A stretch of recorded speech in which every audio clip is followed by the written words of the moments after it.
السلام علیکم ورحمۃ اللہ وبرکاتہ۔ سیرۃ النبی صلی اللہ علیہ وسلم، باب 6، حلیمہ سعیدیہ کی گود میں۔ اس زمانے میں عرب کا ایک دستور یہ تھا کہ جب ان کے ہاں کوئی بچہ پیدا ہوتا وہ دیہات سے آنے والی دائیوں کے حوالے کر دیتے تاکہ دیہات میں بچے کی نشو و نما بہتر ہو اور وہ خالص عربی زبان سیکھ سکے۔ دائیوں کا قافلہ مکہ میں داخل ہوا۔ انہوں نے ان گھروں کی تلاش شروع کی جن میں بچے پیدا ہوئے تھے۔ اس طرح بہت سی دائیاں جناب عبد المطلب کے گھر بھی آئیں، نبی کریم صلی اللہ علیہ وسلم کو دیکھا، لیکن جب انہیں معلوم ہوا کہ یہ بچہ تو یتیم پیدا ہوا ہے تو اس خیال سے چھوڑ کر آگے بڑھ گئیں کہ یتیم بچے کے گھر آنے سے انہیں کیا ملے گا۔ اس طرح دائیاں آتی رہیں جاتی رہیں، کسی نے آپ کو دودھ پلانا منظور نہ کیا، اور کرتی بھی کیسے۔ یہ سعادت تو حضرت حلیمہ رضی اللہ تعالیٰ عنہ مکہ پہنچی تو انہیں معلوم ہوا۔ یہ سعادت تو حضرت حلیمہ کے حصے میں آنا تھی۔ جب حلیمہ رضی اللہ تعالیٰ عنہ مکہ پہنچی تو انہیں معلوم ہوا سب عورتوں کو کوئی نہ کوئی بچہ مل گیا ہے اور اب صرف وہ بغیر بچے کے رہ گئی ہیں، اور اب کوئی بچہ باقی نہیں بچا۔ ہاں، ایک یتیم بچہ ضرور باقی ہے جسے دوسری عورتیں چھوڑ گئی ہیں۔ حلیمہ سعدیہ نے اپنے شوہر عبداللہ بن حارث سے کہا، خدا کی قسم مجھے یہ بات بہت ناگوار گزری ہے کہ میں بچے کے بغیر جاؤں۔ دوسری سب عورتیں بچے لے کر جائیں، یہ مجھے طعنہ دیں گی، اس لیے کیوں نہ ہم اسی یتیم بچے کو لے لیں۔ عبداللہ بن حارث بولے، کوئی حرج نہیں، ہو سکتا ہے اللہ اسی بچے کے ذریعے ہمیں خیر و برکت عطا فرما دیں۔ چنانچہ حضرت حلیمہ سعدیہ رضی اللہ عنہا عبد المطلب کے گھر گئیں۔ جناب عبد المطلب اور حضرت آمنہ نے انہیں خوش آمدید کہا۔ پھر آمنہ انہیں بچے کے پاس لے آئیں۔ آپ اس وقت ایک اونی چادر میں لپٹے ہوئے تھے۔ وہ چادر سفید رنگ کی تھی۔ آپ کے نیچے ایک سبز رنگ کا ریشمین کپڑا تھا۔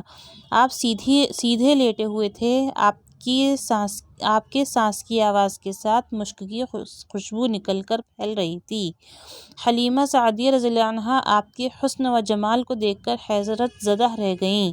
آپ اس وقت سوئے ہوئے تھے۔ انہوں نے جگانا مناسب نہ سمجھا، لیکن جوں ہی انہوں نے پیار سے اپنا ہاتھ آپ کے سینے پر رکھا، آپ مسکرا دیے اور آنکھیں کھول کر ان کی طرف دیکھنے لگے۔ حضرت حلیمہ سعدیہ رضی اللہ عنہا فرماتی ہیں، میں نے دیکھا آپ کی آنکھوں سے ایک نور نکلا جو آسمان تک پہنچ گیا۔ میں نے آپ کو گود میں اٹھا کر آپ کی دونوں آنکھوں کے درمیانی جگہ پر پیار کیا۔ پھر میں نے آپ کی والدہ اور عبد المطلب سے اجازت چاہی۔ بچے کے لیے قافلے میں آئی۔ میں نے آپ کو دودھ پلانے کے لیے گود میں لٹایا تو آپ دائیں طرف سے دودھ پینے لگے۔ پہلے میں نے بائیں طرف سے دودھ پلانا چاہا، لیکن آپ نے اس طرف سے دودھ نہ پیا۔ دائیں طرف سے آپ فوراً دودھ پینے لگے۔ بعد میں بھی آپ کی یہی عادت رہی۔ آپ صرف دائیں طرف سے دودھ پیتے رہے، بائیں طرف سے میرا بچہ دودھ پیتا رہا۔ پھر قافلہ روانہ ہوا۔ حلیمہ سعدیہ رضی اللہ عنہا فرماتی ہیں، میں اپنے خچر پر سوار ہوئی، آپ کو ساتھ لے لیا۔ اب جوں ہمارا خچر چلا تو اس قدر تیز چلا کہ اس نے پورے قافلے کی سواریوں کو پیچھے چھوڑ دیا۔ پہلے وہ مریل ہونے کی بنا پر سب سے پیچھے رہتا تھا۔ میری خواتین ساتھی حیرانگی سے مخاطب ہوئیں، اے حلیمہ، یہ آج کیا ہو رہا ہے؟ تمہارا خچر اس قدر تیز کیسے چل رہا ہے؟ کیا یہ وہی خچر ہے جس پر تم آئی تھیں اور جس کے لیے ایک ایک قدم اٹھانا مشکل تھا؟ جواب میں میں نے ان سے کہا، بے شک یہ وہی خچر ہے، اللہ کی قسم اس کا معاملہ عجیب ہے۔ پھر یہ لوگ بنو سعد کی بستی پہنچ گئے۔ ان دنوں یہ علاقہ خشک اور قحط زدہ تھا۔ حلیمہ سعدیہ رضی اللہ عنہا فرماتی ہیں کہ اس شام جب ہماری بکریاں چر کر واپس آئیں تو ان کے تھن دودھ سے بھرے ہوئے تھے، جبکہ اس سے پہلے ایسا نہیں تھا۔ ان میں سے دودھ بہت کم اور بہت مشکل سے نکلتا تھا۔ ہم نے اس دن اپنی بکریوں کا دودھ دوہا تو ہمارے سارے برتن بھر گئے اور ہم نے جان لیا کہ یہ ساری برکت اس بچے کی وجہ سے ہے۔ آس پاس کی عورتوں میں بھی یہ بات پھیل گئی۔ ان کی بکریوں بدستور بہت کم دودھ دے رہی تھیں۔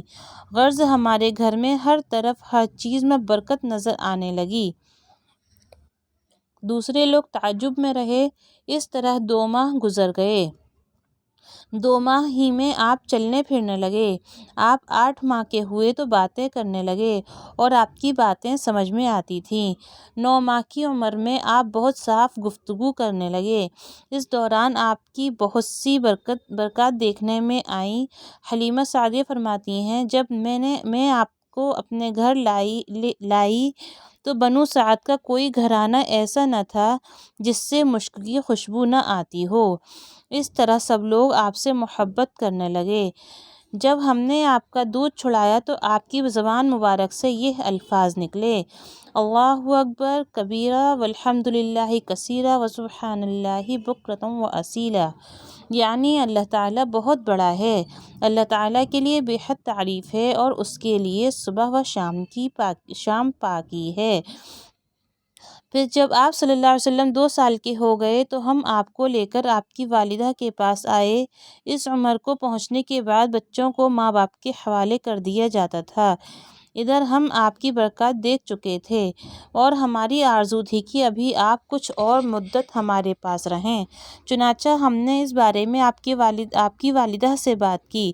ان سے یوں کہا: آپ ہمیں اجازت دیجیے کہ ہم بچے کو 1 سال اور اپنے پاس رکھیں۔